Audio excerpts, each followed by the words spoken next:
Hello everyone, my name is Shanto and I'm welcoming to all of you in this video. So আপনারা হয়তো thumbnail দেখে already বুঝে গিয়েছেন যে আজকে কি বিষয় নিয়ে আলোচনা করব। সো আজকে একটা ইম্পর্টেন্ট টপিক নিয়ে কথা বলবো, সেটা হচ্ছে যে আপনারা কিভাবে অর্ডার লেটার প্রিন্ট করবেন। অর্থাৎ আমরা যারা ঢাকা বোর্ডে এসএসসি, জেএসসি এবং এইচএসসির নেম অথবা এজ কারেকশনের জন্য অ্যাপ্লিকেশন করেছিলাম, দেন আপনাদের ফোনে একটা এসএমএস এসেছে যে অর্ডার লেটার প্রিন্ট করবে। সো আমি মূলত দেখাবো যে কিভাবে আপনারা অ্যাপ্লিক্যান্ট আইডি এবং পাসওয়ার্ড ইউজ করে সেই অর্ডার লেটার প্রিন্ট করতে পারেন। সো ভিডিওটি শেষ পর্যন্ত অবশ্যই দেখবেন না টেনে এবং চ্যানেলটিকে সাবস্ক্রাইব করে দিন। আপনারা ফার্স্ট অফ অল যেটা করবেন সেটা হচ্ছে গিয়ে গুগল ওয়েবসাইটে চলে আসবেন এবং সার্চ করবেন Dhaka board order letter print.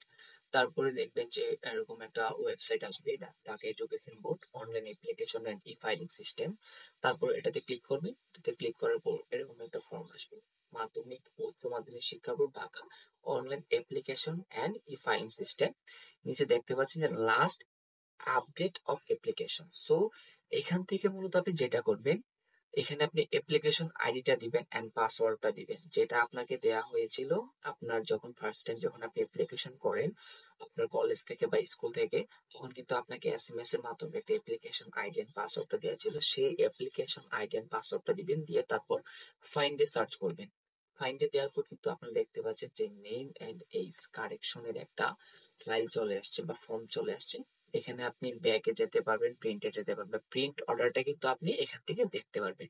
তো আমরা যদি একটু প্রিন্ট অর্ডারটা দেখি যে আপনি যে অ্যাপ্লিকেশন করেছেন সেই অ্যাপ্লিকেশনটা গ্রান্টেড হয়েছে কিনা, এই প্রিন্ট অর্ডারে ক্লিক করার মাধ্যমে কিন্তু আপনি সেটা দেখতে পারবেন। তো আমার যে আবেদনের বিষয় ছিল সেটা হচ্ছে নাম সংশোধন, বিষয়টা এবং আবেদন আইডি ছিল এটা। তো আমি এখান থেকে আসলে দেখবো যে আমারটা গ্রান্টেড হয়েছে কিনা। আপনার যদি ছক ওয়ান, যেটা এই ছক ওয়ানে আপনার একটু দেখান, যে সকল পরীক্ষায় পরিবর্তন হবে।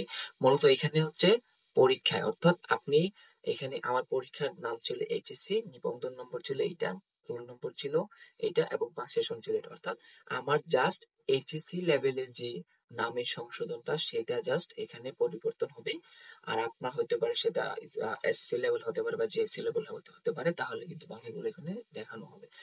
যা সংশোধন হবে, ভুল তথ্য ছিল আমার নামের একটা ওয়ার্ডে ভুল ছিল, সঠিক তথ্য হবে এই যে সঠিক কারেকশনটা এখানে তারা দিয়েছে, এটা ছিল, এটা হবে সঠিক কারেকশন। তো আপনি কিন্তু আপনার এই অর্ডারেরটা এখান থেকে প্রিন্ট করতে পারেন বা আপনি ডাউনলোড করে ফেলতে পারেন। সেজন্য আপনাকে যা করতে হবে, আপনার কম্পিউটার থেকে কন্ট্রোল পি একসাথে চাপবেন এবং দেখতে পাচ্ছেন যে এখানে ডেস্টিনেশন বলতে একটা অপশন আসছে, সেখানে আপনি ক্লিক করবেন। তো এখানে আপনি পিডিএফ প্রিন্ট করতে পারেন, সেভ করে রাখতে পারেন।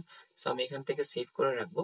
সো দেখতে পাচ্ছেন সেভ এস পিডিএফ, তারপরে এই যে নিচে সেভ অপশন আছে, সেভ অপশনে ক্লিক করব। এটা কিন্তু অটোমেটিক আমার যে কম্পিউটারে সেভ হয়ে যাবে। এই তো সেভ করে ফেললাম। সো এটা কিন্তু ছিল একটা সিম্পল প্রসেস।